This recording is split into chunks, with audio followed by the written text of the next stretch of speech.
Okay, so I'm just going to bring you in a little bit closer to start off with my first drawing. I'm actually unconventionally starting in the bottom corner.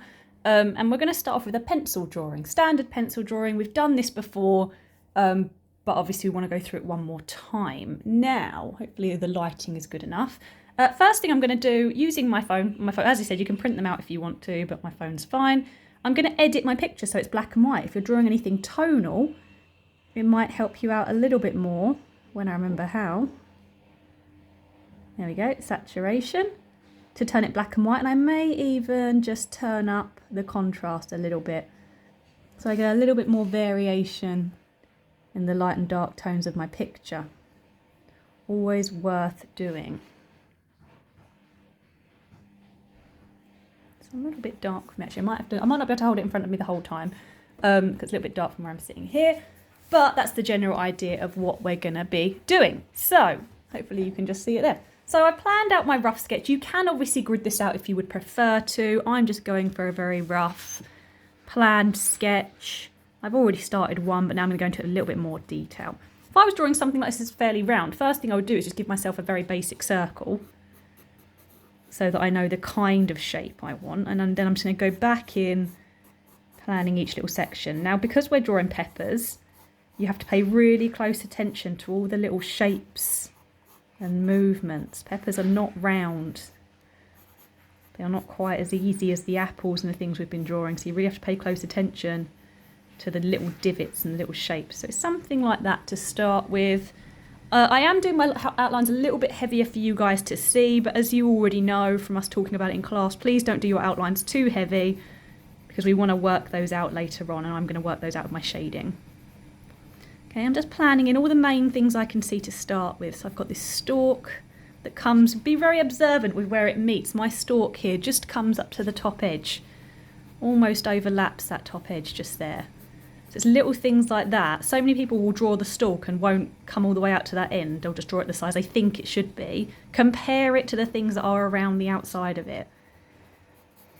Okay, compare your shapes. Right, and then I'm going to go around with my little kind of divots, my little curves that come out around the outside. There's a couple there. There's a small one there. And that's probably all I can really plan for now. Actually, it comes a bit further across. That's everything I can pretty much plan for now before I go into my shading. Now, I do have a set of pencils. If you have a set of pencils, that's fantastic. Do use them. If you don't, obviously it's just a case of pressure. So I've got a normal HB I've started with here. When we get into our tonal range, where can I start with? You have to pick this up to have a little look at it.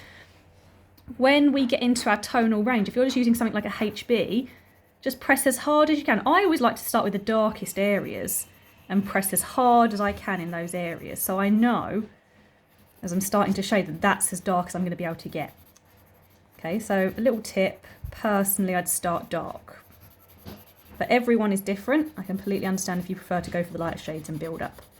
Okay, now if you have different pencils, I could move on to my 6B and I could make my darker shade using a heavier pencil, which means I don't have to press as hard, and just it means I can achieve a darker tone. If any of you are very interested, get yourself a set of pencils.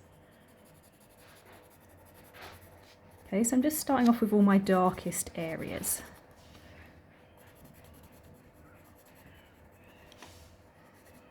Quite dark around here. Again, working from my photograph and plotting it all out. Some dark sections just here. I'll work that in a little bit. Just here. Now we know from our directional shading that all of my lines are kind of coming inwards. We should always be shading in the direction of the object. So right now all of my shading lines, hello cat, right now all of my shading lines are going inwards as I'm working. So I'm always making sure they're pointing towards the centre because the actual object is curving towards the centre. Pencil's going to break, I'm going to swap pencils, not a fan of that one.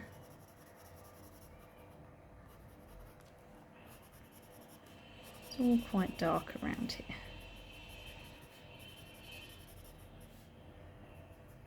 As I said, making sure all my lines are bent towards the centre. Just picking out for now all those kind of shadowy areas that I've highlighted previously. Using my lines that I planned out earlier as guides.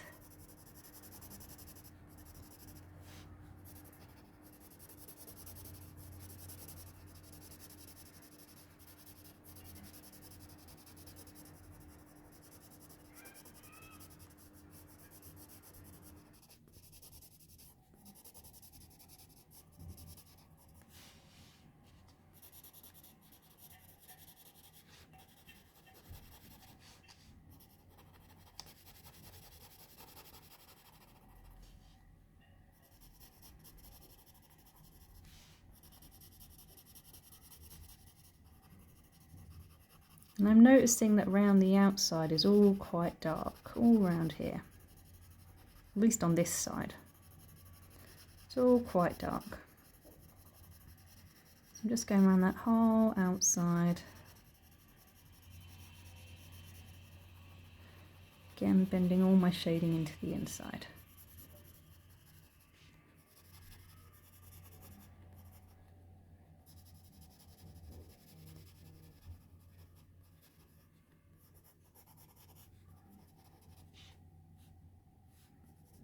It's not quite as dark around here, so I'm probably going to leave that for now. Pick out a couple of darker areas. Oh, actually kind of miss this bit, this bit's quite dark.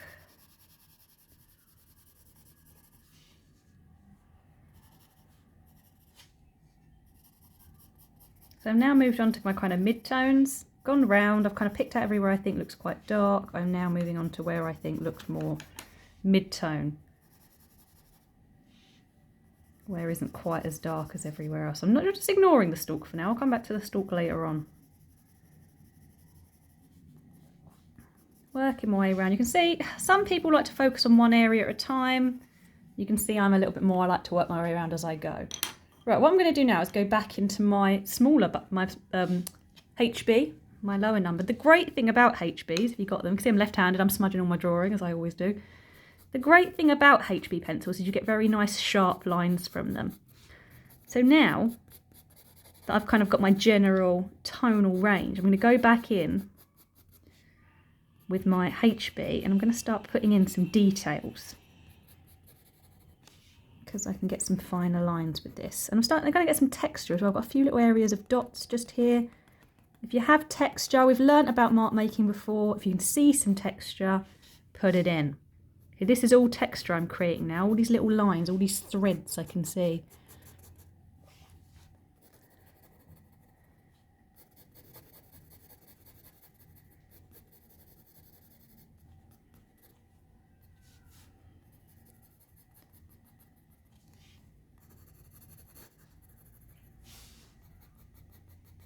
Now, if I wasn't working on such a big pad as well, I'd say spin your paper around. So I'd usually just turn my paper while I'm working, because I find that much easier.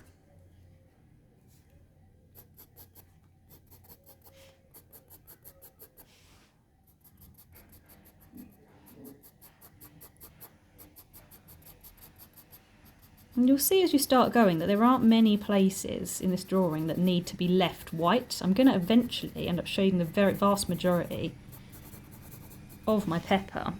It's only the areas that are really shining, that are really going to be bright shine, that are going to end up being white. And there's very, very little of that, if any, really. So I'm going to slowly build up these tones darker and darker as I go.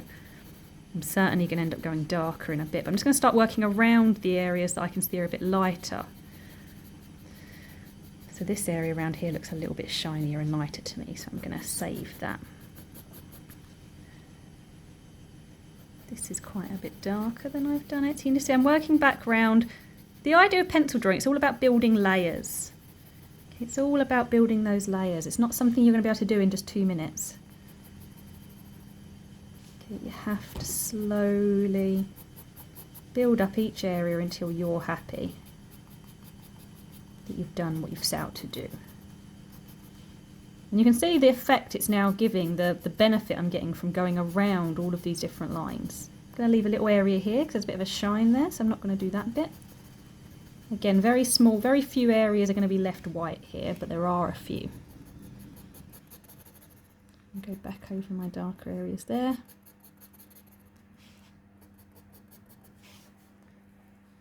come back round.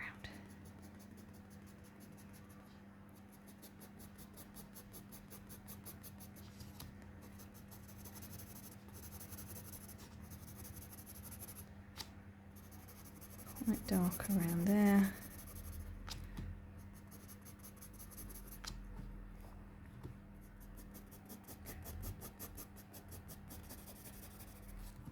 Still rotating around all of my lines.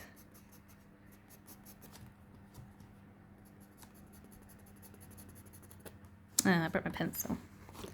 How annoying. Resharpen, resharpen. Don't think my not very good sharpener helps.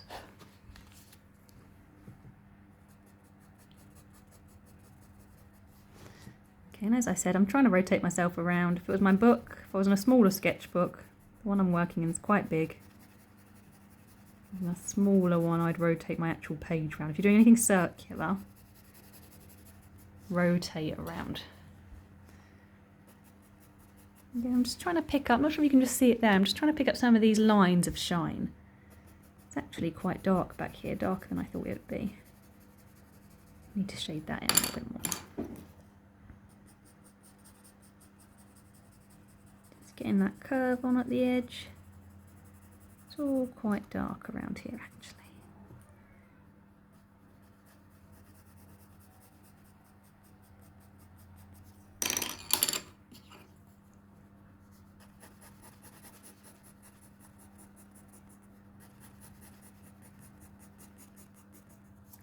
You can see all that tonal range that's coming in just there. Ooh, get my hair all in it.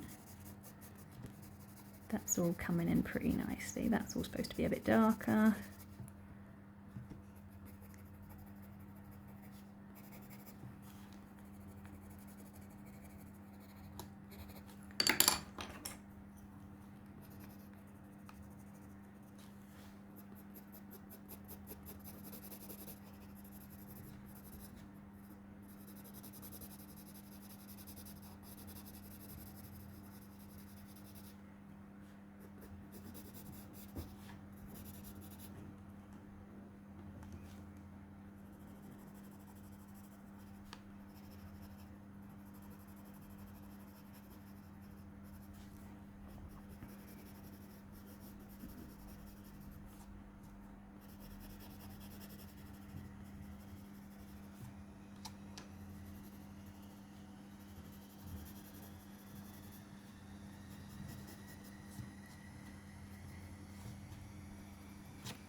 And this is one of the lightest sides.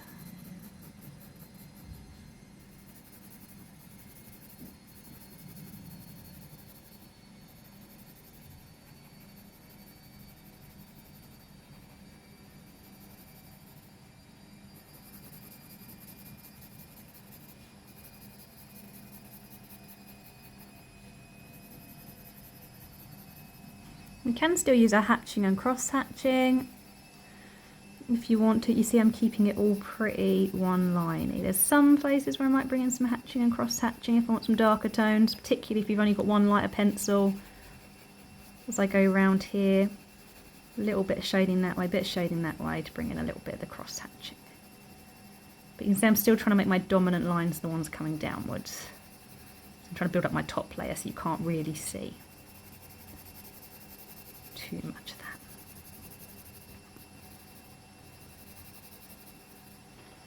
Okay, getting there, getting there.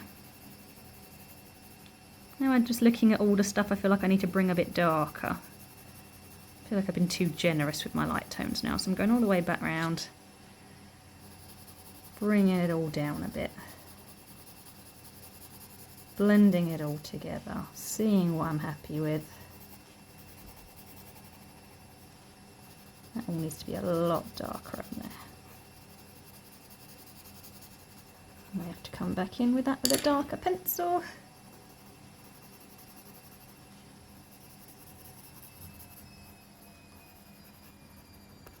Oh, silly pencils with a rubber sharpener. This one snaps with the right hump.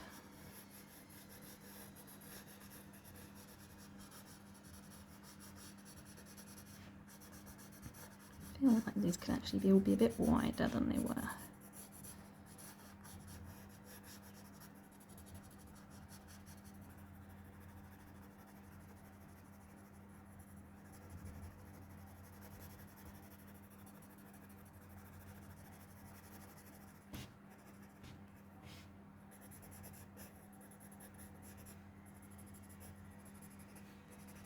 I'm just starting to pay really close attention to some of the edges where it actually gets darker and then lighter and then darker again, just like in that edge there.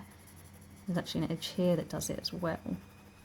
So it's lighter, darker, lighter. I'm not sure why. A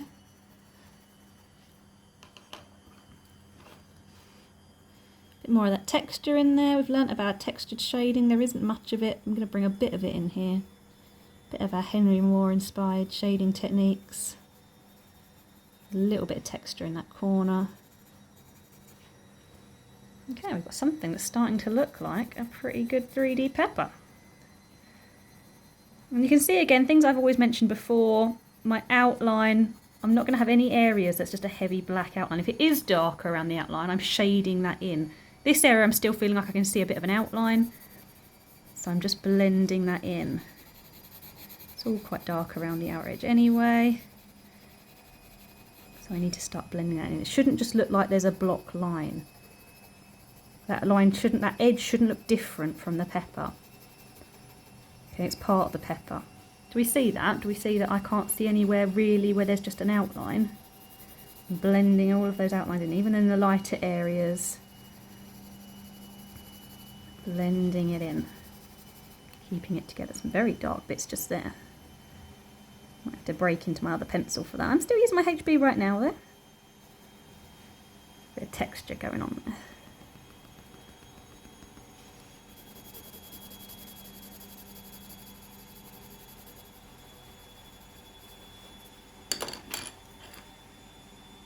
It's still very dark in here.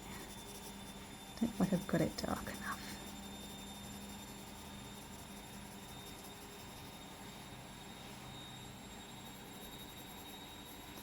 Now I'm just starting to compare areas, so I'm looking at this back area over here and thinking that's actually a very similar tone to what's up here at the front. So I don't feel like I've got that quite dark enough, or this quite dark enough yet. So again, it's a process of going round and round and round until you are happy you have all the right tones. And as I'm coming round and making things a little bit darker, and then going around, oh god, well then that has to be darker and that has to be darker. And it's just building up those tones until you're happy with what you have. Okay, I'm starting to be pretty happy with that pepper. I'm liking that I can see some of the lines in there. I might start, I mean obviously I don't love finger blending. If you do want to blend, do maybe get yourself some of these or roll yourself up. These are actual blenders that are made for blending. I don't love blending with your fingers, and the reason is because our fingers are quite big and uncontrollable, and if you blend with your finger you're not going to have any control over where you're blending. Here I can work my way around some of the areas I don't want blended in. This is literally a rolled up piece of paper. So that's pretty much all it is, a tightly rolled up piece of paper. You can buy them. I should probably know what they're called. Pencil blenders. But they do. Obviously I know with your finger or something like that you can get a similar effect if you're desperate to have a little go. But the idea shouldn't be that we just rely on smudging everything with our fingers for it to look good. Okay, really want you to avoid that. Really want you to be happy with your drawing first as a tonal drawing. And if you're desperate, you can do a little bit of the old blend. Okay, just brings it all together. Ties it all in. Make sure everything looks relatively smooth. You can still see I'm going with the lines though. Still trying to stick to what I've done previously. Not trying to rock the boat anywhere on it or blend it to oblivion. There we go, that looks all right. Blend out, smooth out those edges. Oh, lost my picture. I could add a bit of a shadow here if I wanted to. Do I want a bit of a shadow? Sure, why not? A little bit of a shadow. Just to give it a bit of perspective. Where we can, we give them shadows. Okay, only if there is actually a shadow. I'm following my photograph and seeing where the shadow would be to give myself a blend. Okay, and I'm just going to go back in, tighten up some of my lines that have been over blended. Again, if you're going to blend with your fingers, make sure you have a bit of control over it.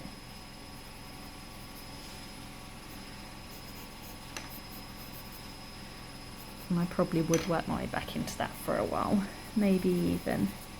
Now, one thing you can do, if you want to, I have now, obviously if you've had a bit of control, you shouldn't need to go back in to adjust your highlights, but if anything's gone wrong, you've over smudged and you've lost some of your highlights, you can now, especially if you've got a nice sharp rubber, go back in with your eraser and take out a few areas of shine. You may have to sketch back into them afterwards, and you do have to pick very small areas to work with. Okay, but it can give you some quite nice results if you've kind of lost some of your shine. Bring some of it back in with your rubber or your eraser. Gives you a little bit of contrast again. Okay, and just to blend that back in, a few more pencil lines so it doesn't look too odd.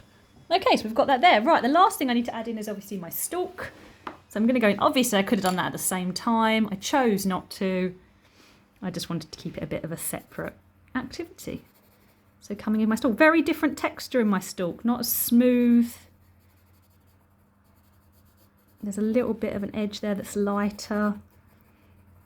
Not the same texture as my pepper. So I'm going with a little bit of a scumbling technique on the base here. A lot of tonal range in that as well. Lots of areas that are lighter. So I need to lighten up my pressure in some places. Make heavier pressure in places. But keeping it textured here. The good thing about doing something like this as well, different kind of texture, it shows, it makes it very clear that it's a separate area, separate item. Moving on to a darker pencil so I can get some darker tones. But as I said, very obvious that it's something separate because of the textural change. So I'm shaking the camera all over the place. Very dark back here again. Very small line there. I like it, I like it. Now, as we get up to this stalk, we kind of go back to a bit of a liney texture. There's a very dark bit here. I'm just trying to get in. And actually, it's very dark just around this edge. Very dark just there. Not all the way around, but just in that top edge, it gets quite dark.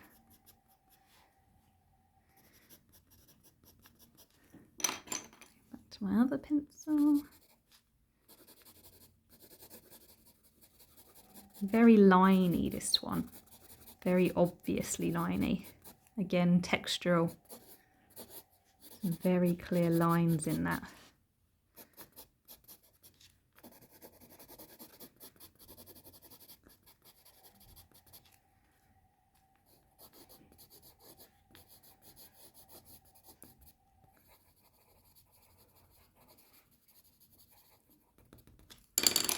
Go. Last thing we do, oh, that's the broken one. Let's go in with some texture in the base there.